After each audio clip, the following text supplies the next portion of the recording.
Thanks everyone. আজি আমি পুনৰ ষষ্ঠ শ্ৰেণীৰ সমাজ বিজ্ঞান বিষয়লৈ আগবাঢ়িছোঁ।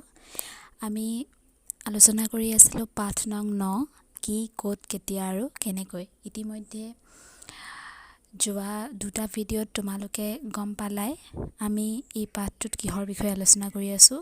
মই পুনৰাই তোমালোকক সেই কথাখিনি সোঁৱৰাই দিছোঁ যে আমি ইতিহাসৰ বিষয়ে আলোচনা কৰি আছিলোঁ। ইতিহাসৰ পৰা আমি কি কথা জানিব পাৰোঁ তথা ইতিহাসৰ বিভিন্ন সমলসমূহ তোমালোকৰ নিশ্চয় মনত আছে। এতিয়া ইয়াৰ পাছৰ অংশলৈ আমি আগবাঢ়োঁ। পৃষ্ঠা নং 81 আৰু 82 লগতে আজি মই তোমালোকৰ লগত এই পাঠটোৰ শেষত অনুশীলনীত দিয়া প্ৰশ্নসমূহো আলোচনা কৰিম, লগতে উত্তৰসমূহো দি যাবলৈ যত্ন কৰিম। তোমালোকে ভিডিঅ'টি ভালদৰে মনোযোগেৰে চাবা। ঠিক আছে, আমি পাঠৰ মাজলৈ আগবাঢ়োঁ। 81 নং পৃষ্ঠাত আমি পঢ়া অংশটোৰ পাছত আছিল যিখিনি ঐতিহাসিক সমল আমি ইতিমধ্যে পালোঁ, সেই ঐতিহাসিক সমলসমূহ আমি কিয় সংৰক্ষণ কৰি ৰাখিব লাগে। পোনপ্ৰথমে পাঠত দিয়া চিত্ৰ নং 1লৈ যদি আমি লক্ষ্য কৰোঁ, তেতিয়া আমি সেই চিত্ৰ নং 1ত ইতিহাসৰ লগত জড়িত বিভিন্ন ধৰণৰ সমল আমি পাইছিলোঁ। চিত্ৰ নং 1ত আমি কি পাইছিলোঁ? ধৰা পুৰণি অট্টালিকা, আ অলংকাৰ, সঁজুলি, মূৰ্তি, বাচন বৰ্তন, এনেকুৱা ধৰণৰ বিভিন্ন চিত্ৰ আমি পাইছিলোঁ, হয়নে?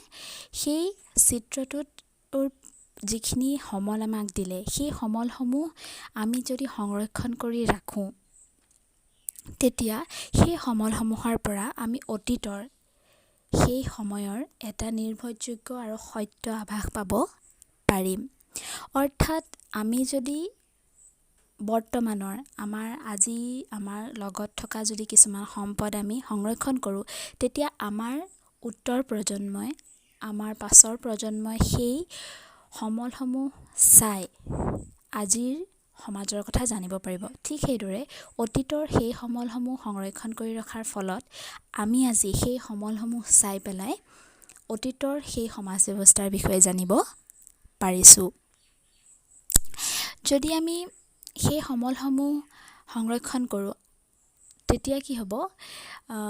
ছাত্ৰ ছাত্ৰী হওক বা যিকোনো ব্যক্তি সেই সমলসমূহ চাই পৰ্যবেক্ষণ কৰি তাত থকা বিভিন্ন তথ্য সংগ্ৰহ কৰি সেইবোৰৰ পৰা অতীতৰ বিষয়ে, সেই অতীতৰ সমাজ ব্যৱস্থা, মানৱ জীৱন তথা তেওঁলোকৰ সাহিত্য সংস্কৃতি, সেই সকলোখিনি কথা এটা সত্য আৰু নিৰ্ভৰযোগ্য আভাস পাব। ঠিক তেনেকৈ তোমালোকে যদি মন কৰিছা, দেখিবা যে আমাৰ দেশত বা আমাৰ অসমতো বিভিন্ন ধৰণৰ অতীতৰ বিভিন্ন সমল সংৰক্ষণ কৰি ৰখা হৈছে। আমাৰ দেশত বিভিন্ন পুৰণি ভগ্নাৱশেষ, স্মৃতিচিহ্ন বা বিভিন্ন ধৰণৰ পুথি, মুদ্ৰা এইবোৰ সংৰক্ষণৰ ওপৰত গুৰুত্ব আৰোপ কৰে। আচলতে আমি সেই সকলোৱে সেই সমলসমূহ সংৰক্ষণ কৰি ৰখাটো অতি দৰকাৰী। এতিয়া মই এটি সৰু উদাহৰণ তোমালোকৰ আগত দাঙি ধৰিব বিচাৰিছোঁ। ধৰা আমাৰ ঘৰত আগৰ দিনৰ পুৰণা ককা আজো ককাহঁতৰ দিনৰ বিভিন্ন মুদ্ৰা হয়তো আছে, হয়নে? সেই মুদ্ৰাবোৰ যদি তুমি চোৱা, তোমালোকে চোৱা, তেতিয়া তাত কি দেখিবা? কিছুমান চিত্ৰ থাকিব পাৰে, চন তাৰিখ থাকিব পাৰে। সেইবোৰৰ পৰা আমি সেই সময়ত অৰ্থ ব্যৱস্থাটো কেনেকুৱা আছিল বা তেনেকুৱা সময়ত কেনেকুৱা পইচা ব্যৱহাৰ হৈছিল, হয়নে? সেই মুদ্ৰাবোৰৰ জৰিয়তে তেওঁলোকে ব্যৱসায় বাণিজ্য চলাইছিল, সেই কথাটো আমি জানিব পাৰোঁ। অৰ্থাৎ আমি সেই সংৰক্ষিত হৈ থকা সমলসমূহৰ পৰা আমি নিজৰ ঠাইখনৰ বিষয়ে, নিজৰ জিলাখনৰ বিষয়ে বিভিন্ন কথাৰ সম্ভেদ পাব পাৰোঁ। লগতে আমি এইটো দেখোঁ যে অতীতৰ সেই সম্পদসমূহৰ লগত বৰ্তমানৰ সেই আজিৰ সম্পদসমূহৰ বিভিন্ন ধৰণৰ পাৰ্থক্য আমি দেখা পাওঁ। অৰ্থাৎ আমি এইটো কথা গম পাওঁ যে অতীতৰ সমাজ ব্যৱস্থাৰ পৰিৱৰ্তন সাধন হৈ হৈ বৰ্তমান আজি আমি এইটো অৱস্থাত উপনীত হৈছোঁ।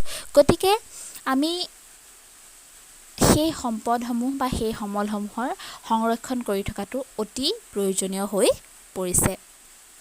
মূলতঃ আজিৰ পাঠটোত এইখিনি কথাই আমি পালোঁ। মই থোৰতে পাঠটিৰ বিষয়ে তোমালোকক কৈ দিছোঁ। ইতিহাস অধ্যয়নৰ জৰিয়তে আমি কি জানিব পাৰোঁ? অতীতৰ বিষয়ে, অতীতৰ মানৱ জীৱনৰ বিষয়ে জানিব পাৰোঁ।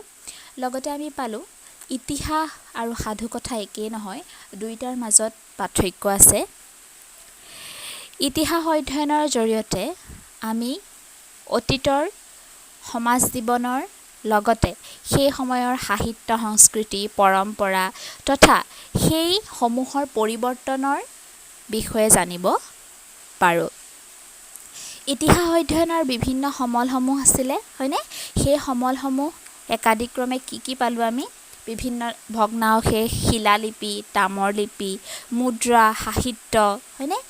বিদেশী পৰ্যটকসকলে লিখি যোৱা বিভিন্ন বিৱৰণী ইত্যাদি হ'ল আমাৰ বাবে ইতিহাস অধ্যয়নৰ বিভিন্ন সমল।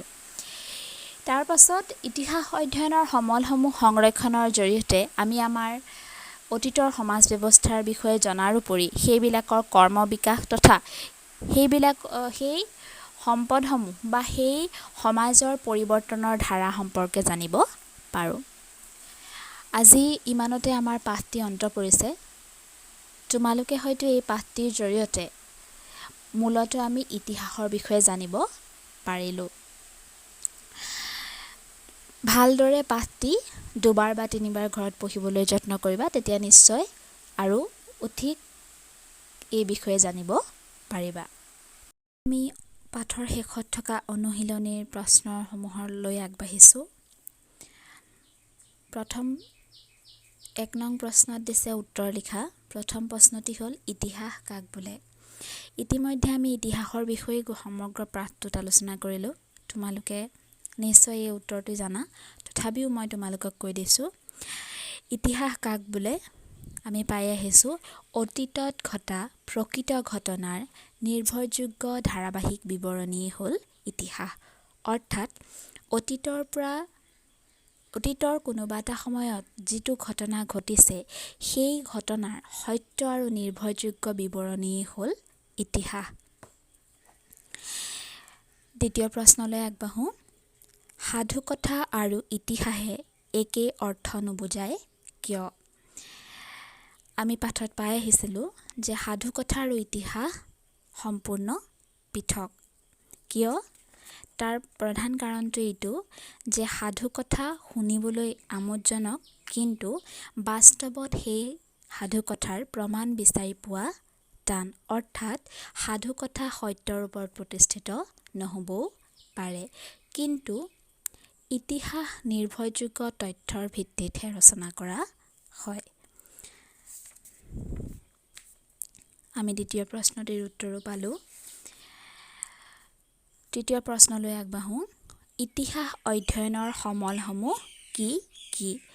আমি ইতিহাস অধ্যয়নৰ বিভিন্ন সমলৰ বিষয়ে ইতিমধ্যে আলোচনা কৰিছোঁ, তথাপিও ইতিহাস অধ্যয়নৰ সমলসমূহ হ'ল ভগ্নাৱশেষ, শিলালিপি, তামৰ লিপি, মুদ্ৰা, সাহিত্য, বিদেশী পৰ্যটকসকলৰ বিৱৰণী ইত্যাদি। এইখিনিয়ে হ'ল ইতিহাস অধ্যয়নৰ মূল সমল। চতুৰ্থ প্ৰশ্ন। বেদ, পুৰাণ, মহাভাৰত আদি ইতিহাস অধ্যয়নৰ সমল নে? যদি হয়, সেইবোৰ কোনবিধ সমলৰ অন্তৰ্গত? ইতিমধ্যে পাই আহিছোঁ যে বেদ, পুৰাণ, ৰামায়ণ, মহাভাৰত আদি ইতিহাস অধ্যয়নৰ একোটা গুৰুত্বপূৰ্ণ সমল। গতিকে প্ৰশ্নটোৰ উত্তৰ হিচাপে আমি লিখিম যে বেদ, পুৰাণ, মহাভাৰত আদি ইতিহাস অধ্যয়নৰ সমল হয়। তাৰ পাছত লগতে এটা প্ৰশ্ন দিছে, যদি হয় সেইবোৰ কোনবিধ সমলৰ অন্তৰ্গত? তেতিয়াহ'লে সেইবোৰ আমি কোনবিধ সমলৰ অন্তৰ্গত বুলি ক'ম? পুৰণি সাহিত্য সমলৰ অন্তৰ্গত। অৰ্থাৎ বেদ, পুৰাণ, মহাভাৰত আদি ইতিহাস অধ্যয়নৰ পুৰণি সাহিত্য সমলৰ অন্তৰ্গত। তাৰ পাছৰ প্ৰশ্নটো আছে, বৰ্তমান সময়ত ইতিহাস অধ্যয়নৰ প্ৰয়োজনীয়তা কি আছে বুলি ভাবা? আমি ইতিমধ্যে গমেই পাইছোঁ যে ইতিহাস অধ্যয়নৰ জৰিয়তে আমি আমাৰ অতীতৰ সমাজ ব্যৱস্থা, মানৱ জীৱনৰ বিষয়ে জানিব পাৰোঁ। লগতে আমাৰ অতীতৰ আমাৰ সমাজৰ বা আমাৰ পূৰ্বপুৰুষৰ সাহিত্য সংস্কৃতি ঐতিহ্য পৰম্পৰা আদিৰ সম্পৰ্কে জানিব পাৰোঁ। মই প্ৰশ্নসমূহৰ উত্তৰ স্ক্ৰীনত তোমালোকে সকলোৱে পাব পৰাকৈ দি দিম। তাৰ একেবাৰে শেষৰ প্ৰশ্নটো আছে বুৰঞ্জী আৰু ইতিহাসৰ পাৰ্থক্য কি? আমি প্ৰথমটো ভিডিঅ'ত পাঠটোৰ প্ৰথমতেই পাইছিলোঁ যে বুৰঞ্জী আৰু ইতিহাসক সকলোৱে একেই বুলি ভাবে যদিও দুয়োটাৰ মাজত পাৰ্থক্য দেখিবলৈ পোৱা যায়। এটা পাৰ্থক্য আচলতে এটা মূল পাৰ্থক্য এইটোৱেই যে বুৰঞ্জীত কেৱল ৰজা মহাৰজা বা সম্ভ্ৰান্ত পৰিয়ালৰ বিষয়েহে পোৱা যায়। তাত সাধাৰণ প্ৰজা আৰু জনসাধাৰণৰ বিষয়ে কোনো ধৰণৰ উল্লেখ নাথাকে। কিন্তু ইতিহাসে ৰজা মহাৰজা সম্ভ্ৰান্ত পৰিয়ালৰ লগতে সাধাৰণ প্ৰজা আৰু জনসাধাৰণৰ বিষয়েও আলোচনা কৰে। গতিকে ইতিহাস আৰু বুৰঞ্জীৰ মাজৰ মূল পাৰ্থক্য সেইটোৱেই। ১ নং উত্তৰ লিখাৰ সকলোকেইটা প্ৰশ্ন আমি আলোচনা কৰিলোঁ। প্ৰশ্নসমূহৰ উত্তৰ তোমালোকে স্ক্ৰীনত পাই যাবা। দ্বিতীয় প্ৰশ্নটোলৈ আহোঁ।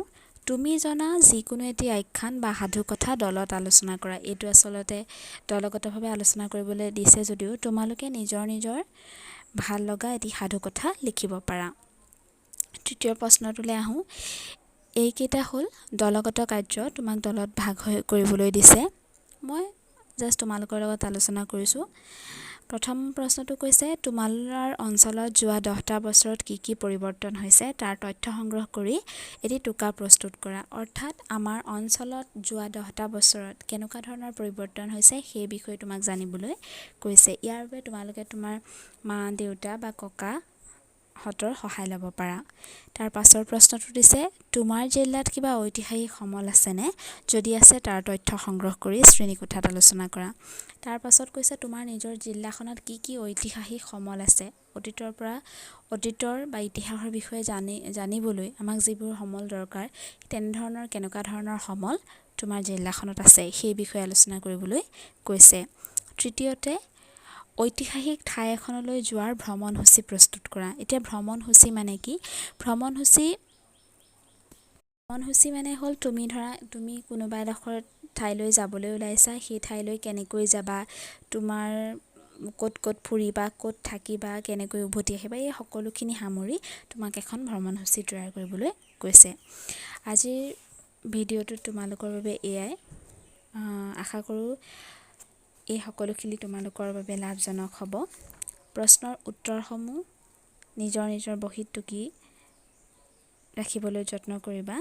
লগতে পাঠটি পঢ়ি পাঠটি আৰু ভালদৰে বুজিবলৈ যত্ন কৰিবা। ধন্যবাদ।